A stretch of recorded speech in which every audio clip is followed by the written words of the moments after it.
الحمد لله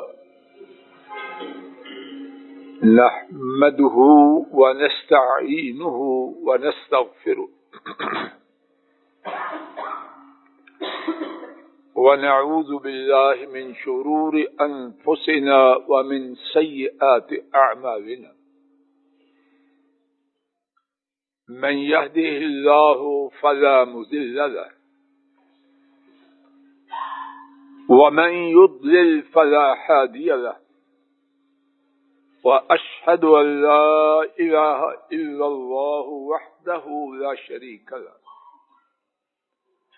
وأشهد أن محمدا عبده ورسوله صلوات ربي وسلامه عليه. أما بعد فإن خير الحديث كتاب الله وخير الهدي هدي محمد صلى الله عليه وسلم وشر الأمور محدثاتها وكل محدثة بدعة وكل بدعة ضلالة وكل ضلالة في النار. اللهم انفعنا بما علمتنا وعلمنا ما ينفعنا وزدنا علما. سبحانك لا علم لنا إلا ما علمتنا إنك أنت العليم الحكيم. رب اشرح لي صدري ويسر لي أمري واحلل عقدة من لساني يفقهوا قولي. اللہ مالک کی توفیق سے گزشتہ کچھ خطبات جمعہ سے قرض کے حوالے سے بات چل رہی ہے. قرض کے قریب ہی ایک بات ہمارے معاشرے میں اس کا چلن آئے دن اضافہ ہو رہا ہے اور کچھ لوگ اپنی بے خبری یا سستی کی وجہ سے اس چیز کے بارے میں غلط فہمی یا خوش فہمی میں مبتلا چلے جا رہے ہیں. اللہ مالک کی توفیق سے اور انہی کی رہنمائی اور مدد طلب کرتے ہوئے اس حوالے سے کچھ عاجزانہ گفتگو کا ارادہ لے کے آیا.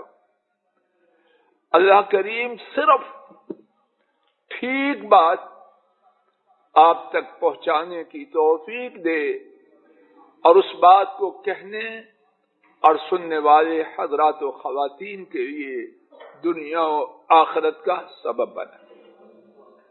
آج کا ہمارا جو موضوع ہے وہ ہے بینکوں کے کارڈز جن کا چلن جیسے کہ بتلایا جاتا ہے روز بروز عام ہو رہا ہے. ان کارڈ کی شرعی حیثیت کیا ہے اس سے پہلے جتنی معلومات میں ناکارہ جمع کر سکا ہوں ان کی روشنی میں استعمال شدہ کارڈوں کی 3 قسمیں ہیں. ایک قسم ڈیبٹ کارڈ، دوسری قسم چارج کارڈ اور تیسری قسم کریڈٹ کارڈ. اگر کوئی ساتھی سمجھے کہ بات جو ان کے حوالے سے کی جائے غلط ہے تو اس سے التماس ہے خطبہ جمعہ کے بعد مجھے ضرور بتلائیں. ان تینوں کارڈوں میں سے ہر ایک کی نوعیت کیا ہے؟ ڈیبٹ کارڈ صرف ان کے لیے ہوتا ہے جن کا بینک میں حساب. نمبر 2 اس کارڈ والے کو یہ صلاحیت، یہ اختیار دیا جاتا ہے کہ وہ محدود تجارتی اداروں میں جا کر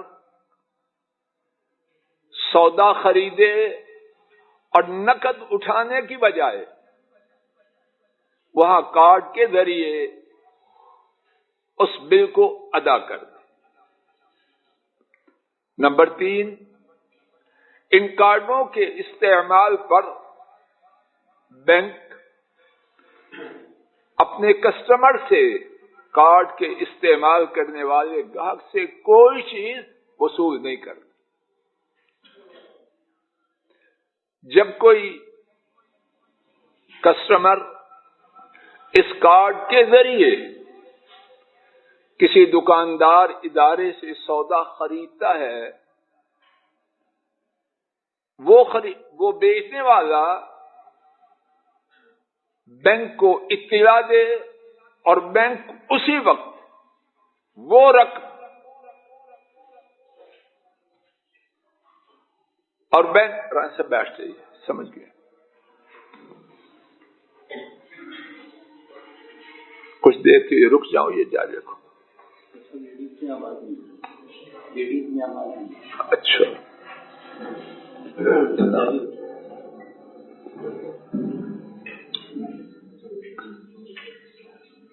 ساتھی میری طرف توجہ کریں۔ نمبر 4،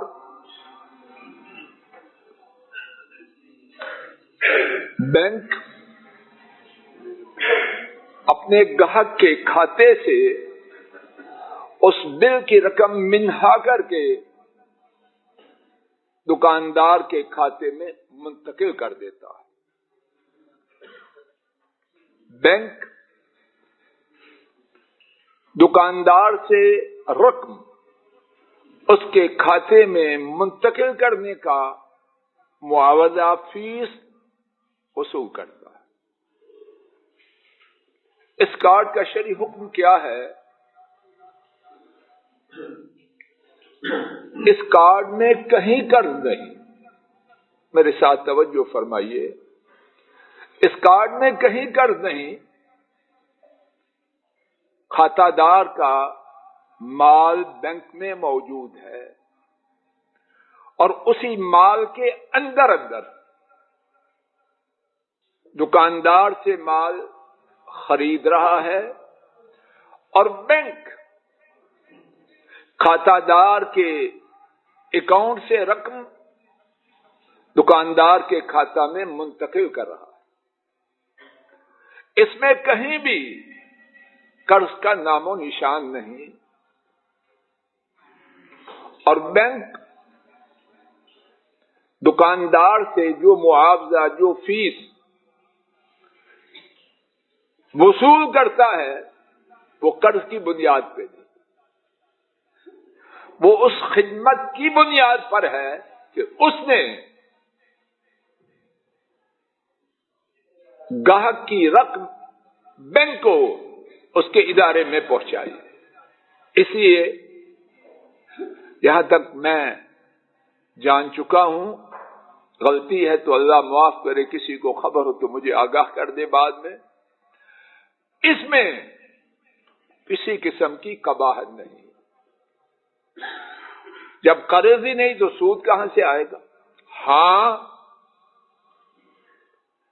کھاتہ دار کا کھاتہ کرنٹ اکاؤنٹ ہو، اگر سیونگ ہو تو اس وجہ سے حرام ہے۔ کھاتہ دار کا بینک سے کوئی معاملہ اپنے کھاتہ کے حوالے سے سودی نہ، اگر ہو تو جو حرمت آئے گی اس وجہ سے آئے گی، اس لین دین میں کوئی بات ناجائز نظر نہیں آتی۔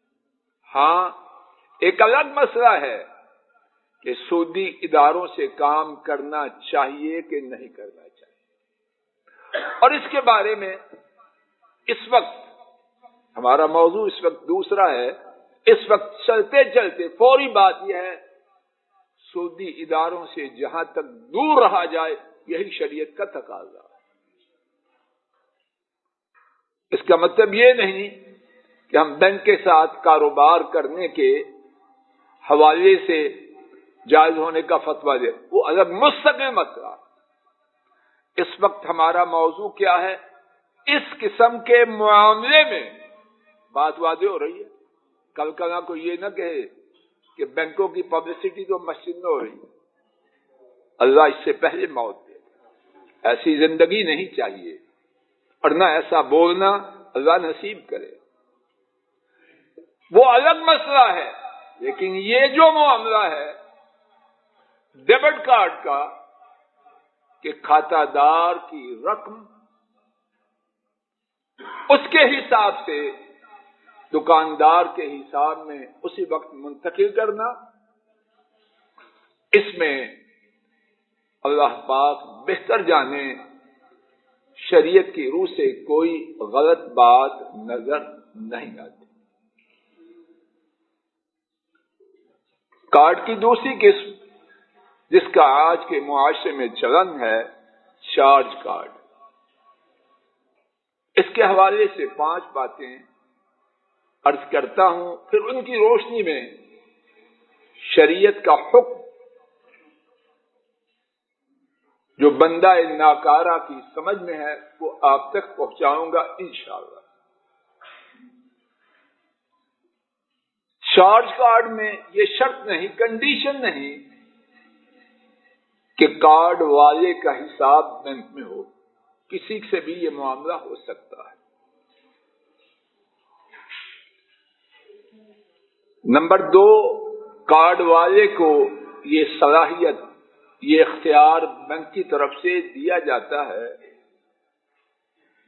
کہ وہ بغیر پیسے دیے مخصوص تجارتی اداروں سے چیزیں خرید سکتا۔ پیٹرول پمپ پہ گیا، کارڈ دکھایا، اپنے نام درج کروایا، پیٹرول ڈلوا دیا، کوئی پیسہ نہیں دیا اور نہ اس کے کھاتے میں پیسے، اور اس ادائیگی کے لیے مدت مقرر ہوتی۔ نمبر 3، بینک اسی وقت تجارتی ادارے کے رابطے پر اس کے کھاتے میں اتنی رقم داخل کر دیتا۔ 1000 کا پیٹرول لیا، پیٹرول پمپ والوں کو 1000 اسی وقت اپنے کھاتے میں بینک والوں سے مل گیا۔ نمبر 4،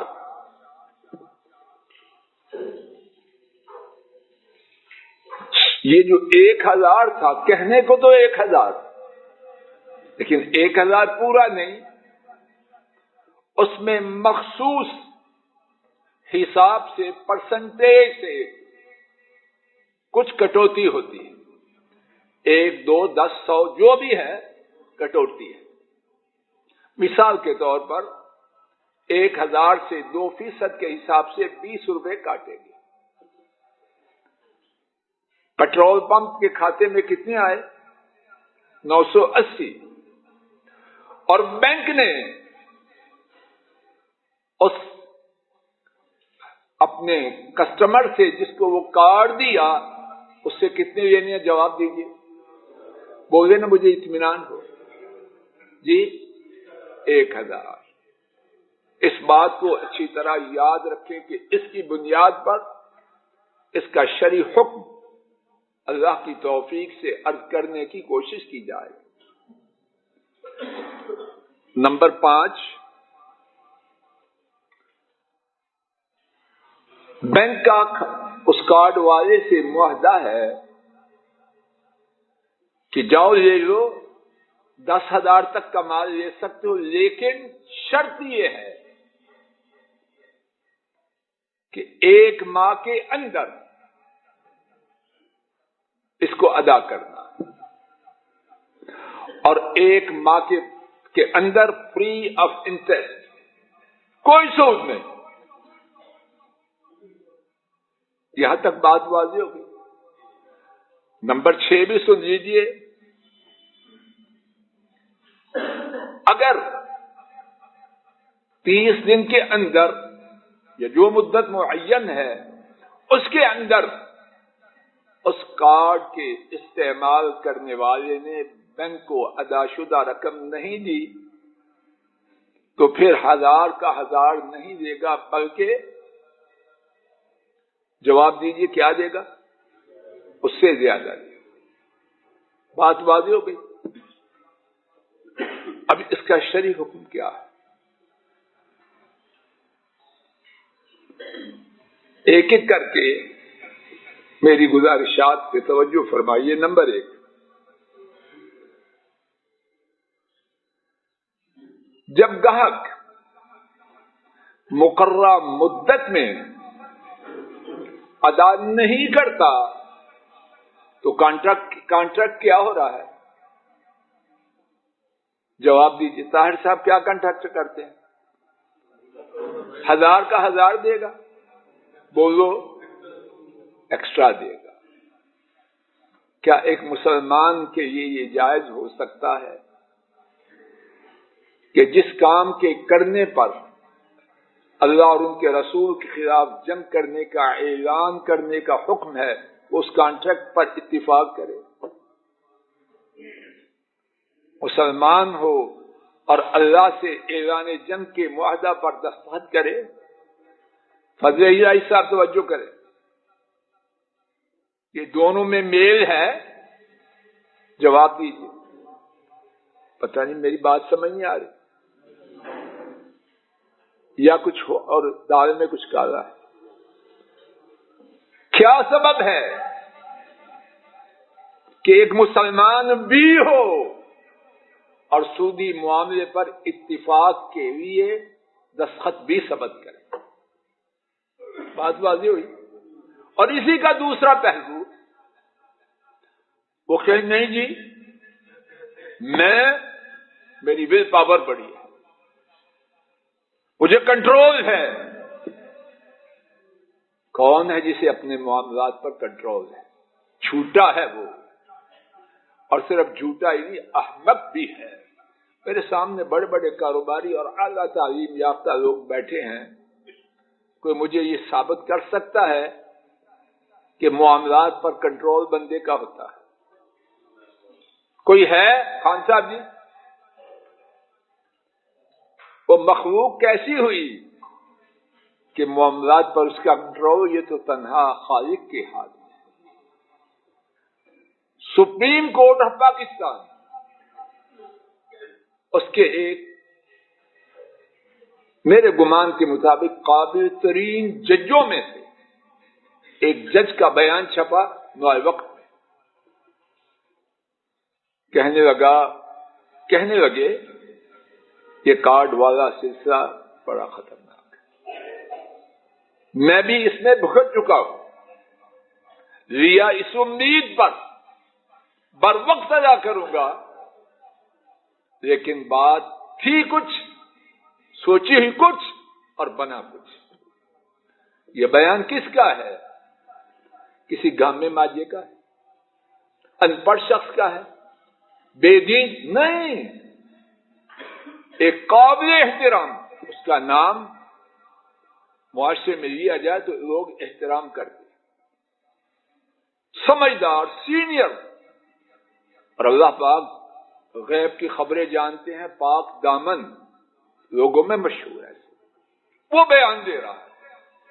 اگر سپریم کورٹ کا فاضل جج، صاف ستھرا جج اپنے معاملات پر اس بارے میں کنٹرول نہیں کر سکا اور برسر عدالت کہتا ہے اور نوائے وقت روزنامہ اخبار میں شائع ہوتا ہے، تو باقی اور اپنے آپ کو اگر زیادہ سمجھدار سمجھتا ہے تو اس کی حماقت سوائے انا للہ کے اور کیا کہا جا سکتا ہے۔ نمبر 2، اللہ کے لیے حضرات و خواتین غور کریں، یہ سارا چکر ہے کیوں؟ یا اللہ ہدایت دے دے فضل الہی کو اور سارے لوگ۔ حضرات و خواتین، رب ذوالجلال گواہ ہے، نہ چندہ مانگ رہا ہوں، نہ ووٹ مانگ رہا ہوں، آپ کی اور آپ سے پہلے اپنی خیر خواہی چاہتا ہوں۔ یقین فرمائیے دین میری اور آپ کی خیر خواہی کے لیے، دین میری اور آپ کی نفسوں کی خیر خواہی کے لیے۔ اللہ ہمیں دیکھنے والی آنکھیں، سننے والے کان اور سمجھنے والا دل اور دماغ دے۔ یہ جو روکا جا رہا ہے سود سے اور سود تک پہنچانے والی ہر بات سے، اس میں خیر کس کی؟ یہ جو کارڈ کا چکر ہے، یہ سرمایہ دارانہ نظام کی شرارتوں میں سے ایک سنگین شرارت ہے کہ لوگوں کا خون چوس لیا جائے۔ میں 10,000 کی خریداری کرنا چاہتا ہوں، اب میرے پاس پیسے نہیں تو کیوں خریدوں؟ میرے پاس پیسے ہیں، ویگن پہ بیٹھوں 40 روپے دوں، 0 پوائنٹ پہنچ جاؤں، میں بڑی گاڑی میں بیٹھا 10,000 کا پٹرول کیوں پھونکوں؟ جتنے لوگ ویگن پہ بیٹھ کے 0 پوائنٹ جاتے ہیں وہ سب مر جاتے ہیں، اور یہ جو بڑی گاڑی میں جاتے ہیں ان کو جنتی ہونے کا سرٹیفکیٹ مل جاتا ہے، یا ان کے کام ان کے قدموں میں آگے ہو جاتے ہیں۔ ہو سکتا ہے ویگن پر جانے والا کامیاب و کامران آئے اور بڑی گاڑی پہ ہزاروں کا پٹرول پھونک کے جانے والا ناکام اور نامراد، اور اللہ کی لعنتیں الگ۔ کیوں کریں؟ یہ کارڈ کدھر کھینچ رہا؟ تیرے پاس پیسے نہیں، کیوں خریداری کر رہا؟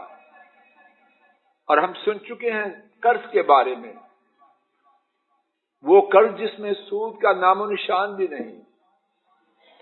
جو باتیں سن چکے ہیں میرے ساتھ پھر دوہرا لیجیے۔ نمبر 1، نبی کریم صلی اللہ علیہ وسلم کی دائمی دعاؤں میں سے ایک دعا یہ تھی، یا اللہ قرض سے بچا۔ نمبر 2، نبی کریم صلی اللہ علیہ وسلم نے حضرات صحابہ کے لیے واضح کیا، قرض لے کے امن و امان کے بعد اپنی جانوں کو خوف زدہ نہ کرو۔ نمبر 3، نبی کریم صلی اللہ علیہ وسلم نے امت کو تلقین کی، قرض لے کے خودکشی نہ کرو، اپنے نفسوں کو قتل نہ کرو۔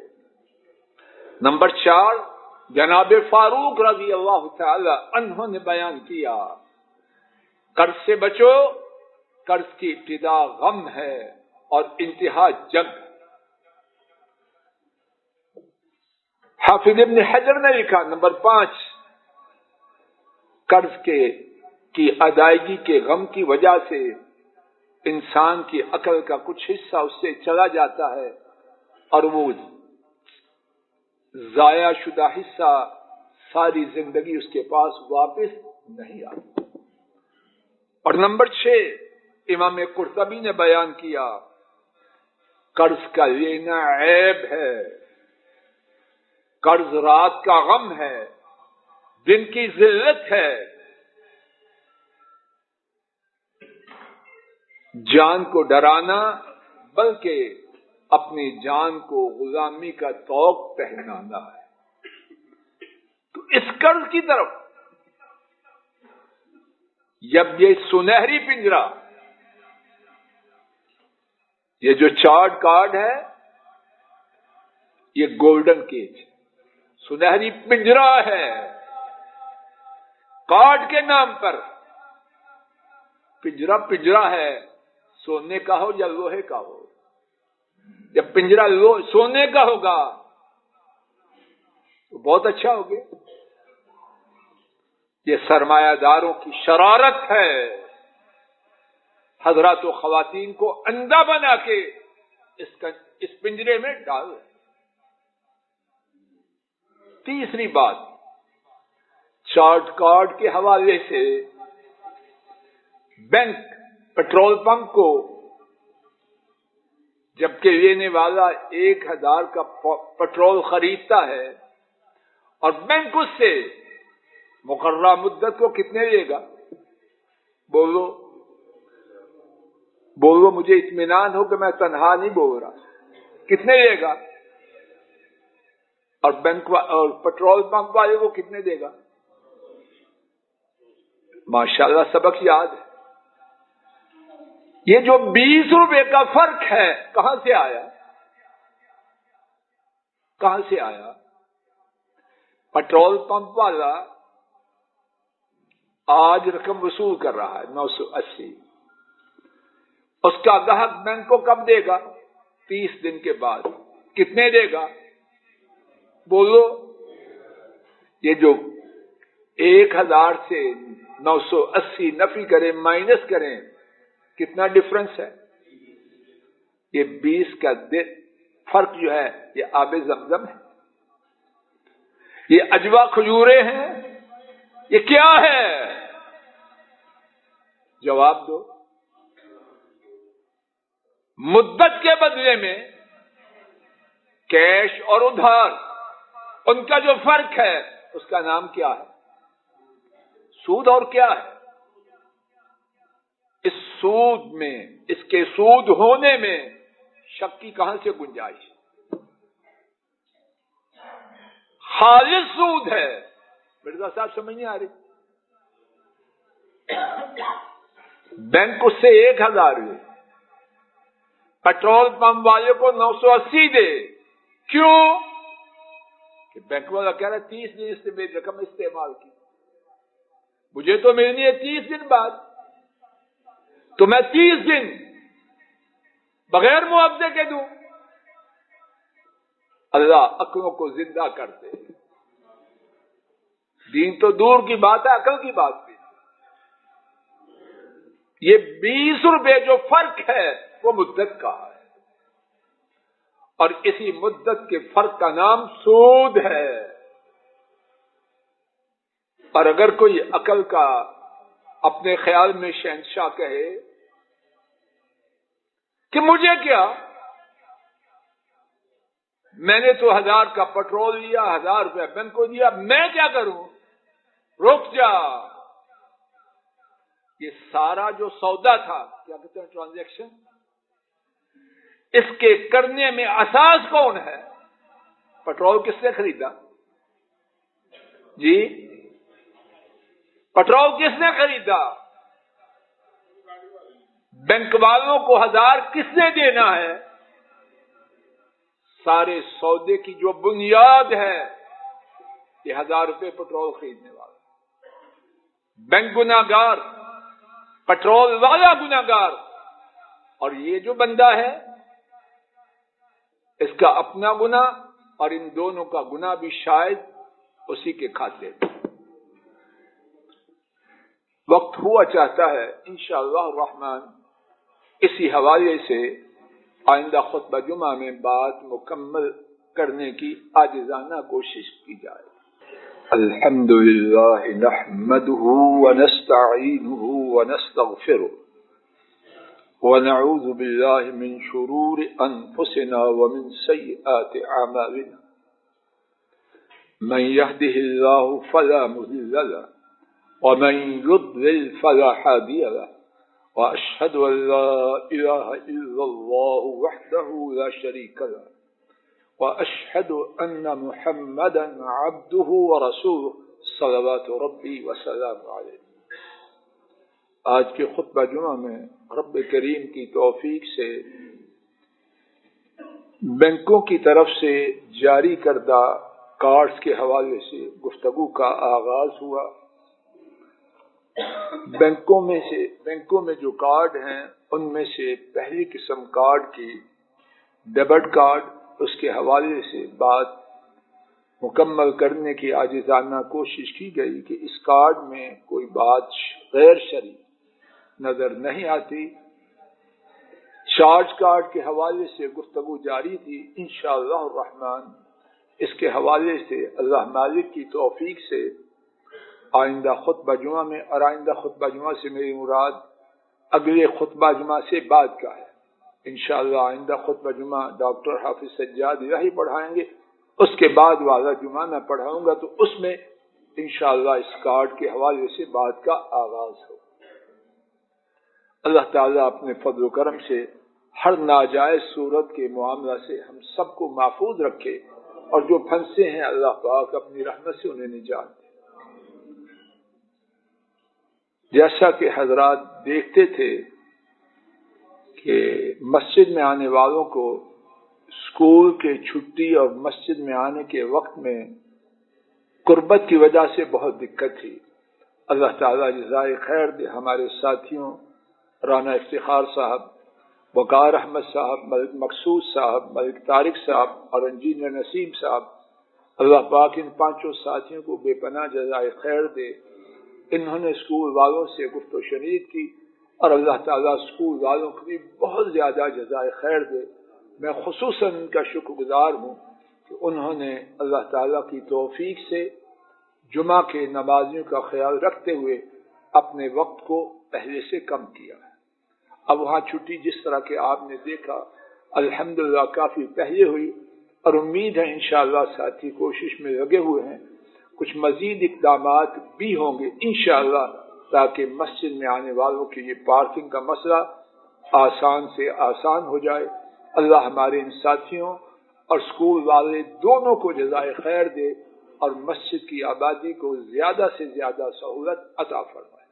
اللہم صلی علی محمد وعلی آل محمد کما صلیت علی ابراہیم وعلی آل ابراہیم انک حمید مجید۔ اللہم بارک علی محمد وعلی آل محمد کما بارکت علی ابراہیم وعلی آل ابراہیم انک حمید